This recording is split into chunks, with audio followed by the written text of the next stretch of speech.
Welcome back to the 1814 campaign, and all I can say is what an unexpected outcome we had. Keep watching to find out what happened this week. If you haven't already, do please like and subscribe. Also go and check us out on Facebook so you can always be kept updated on when new videos are coming out, and you can also share what you're working on. So for the campaign we're using my own rule set. It's called Beggars and Scoundrels. You can go and purchase it on my Ko-fi channel, the link is in the description. So, for those of you that aren't aware where the 1814 campaign is set, it's set in France itself. So after last turn, with Ney doing his fighting withdrawal, with the pursuit of the Russians, the French had more or less combined in and around Provins. They'd pulled almost all of their forces together. Their artillery reinforcements had come up, their reserve corps had come in, Napoleon's forces from his own battle group. Everyone was there basically. As for the coalition, again, they were able to bring their troops up with a mixture of forced marches and just general advance. So it really was going to be the big battle of our time, or at least of this campaign. So it's something really to look forward to. And couldn't have come really at a better time because we are on turn 11 of 12. So we did just have the one battle this turn, the Battle of Provins.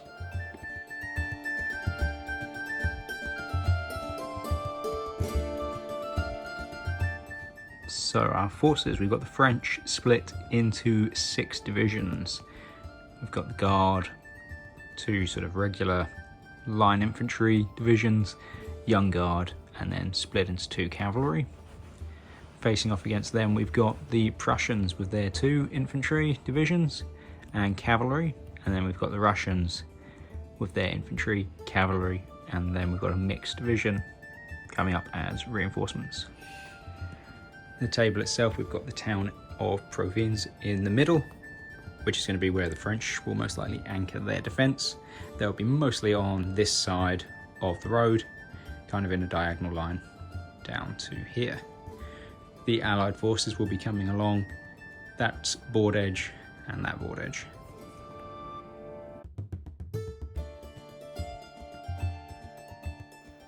So the battlefield was a mixture of open and dense terrain. Quite open fields, but also a good bit of woodland for the troops to have to manoeuvre through, and farmland. So the French themselves dug in with quite a large gun battery around the eastern approach to the village, with most of their artillery, and then their infantry spread around. As for the coalition, the Prussians and the Russians have sort of deployed in 2 different areas to try and avoid those guns. So we had the Russians in the south and the Prussians in the north making their advance.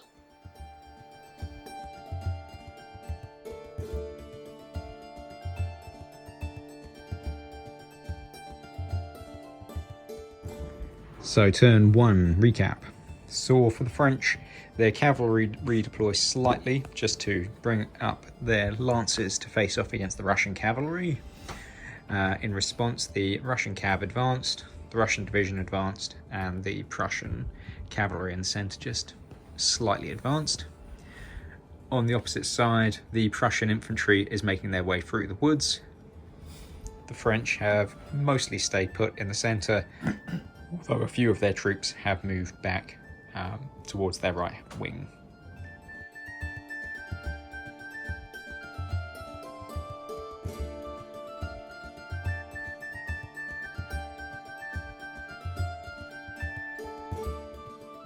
So during this turn, the Prussian lancers charged the flank of the French cavalry, who were just prepared to take on the Russians.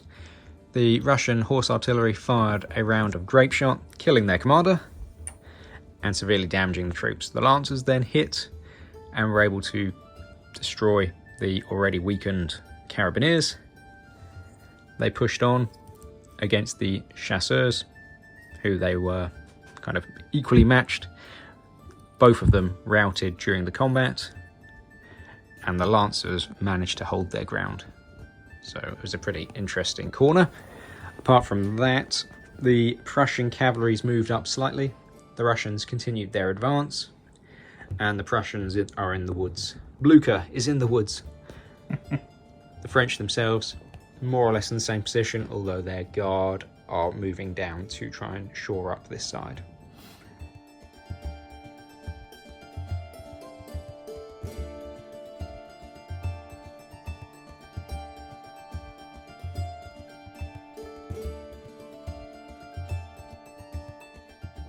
So at the end of turn 3, there's a bit of movement. In the centre, the French lancers charged, but they were taken out by grape shot as they approached the artillery. The French chasseurs who had broken were charged by the Prussian lancers and light dragoons and were destroyed.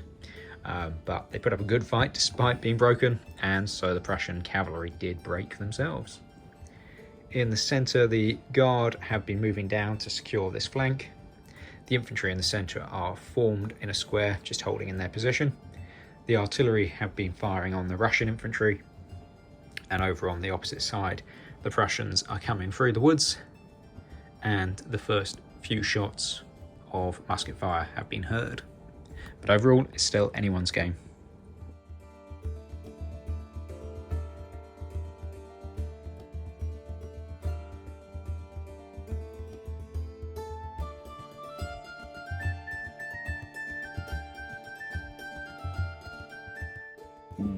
Okay, at the end of turn 5, the final chunk of Allied reinforcements have come on, and they've started putting some enfilading fire onto the French positions. The Prussians carried on their advance through the woods, and the French have formed an orderly withdrawal. The artillery duel continues between the Prussians and French, whilst on this southern flank, the French are in a pretty strong position. The Russian infantry have advanced down towards the cornfield, whilst the cavalry are swinging around.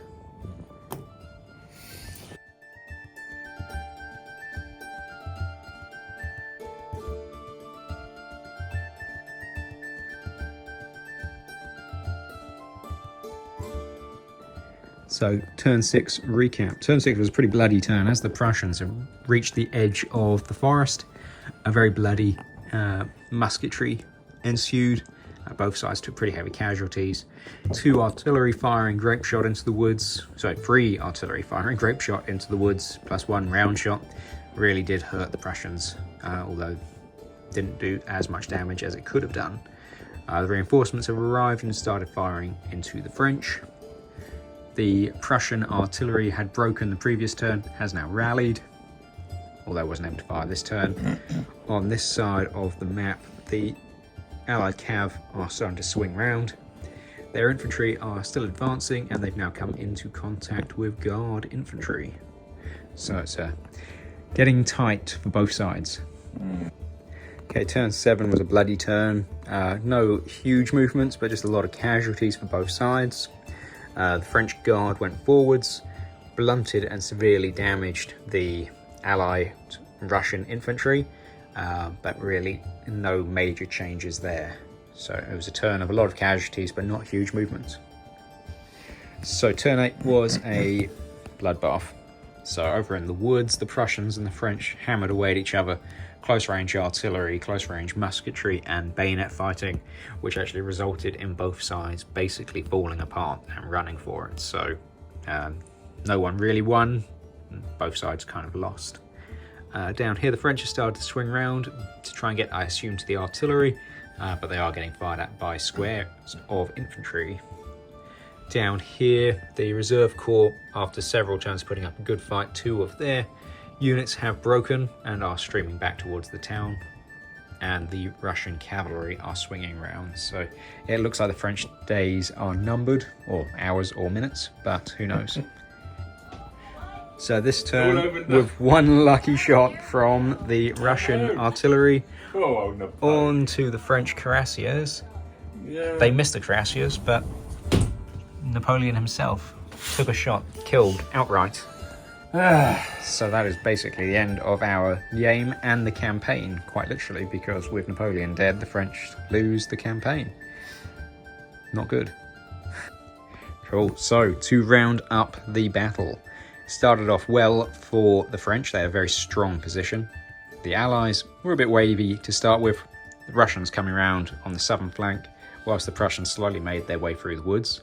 Although with the French dug in like they were, it was almost an impossible task for the Prussians, and as you can see after that several turn melee and musket duel, the Prussian forces were broken.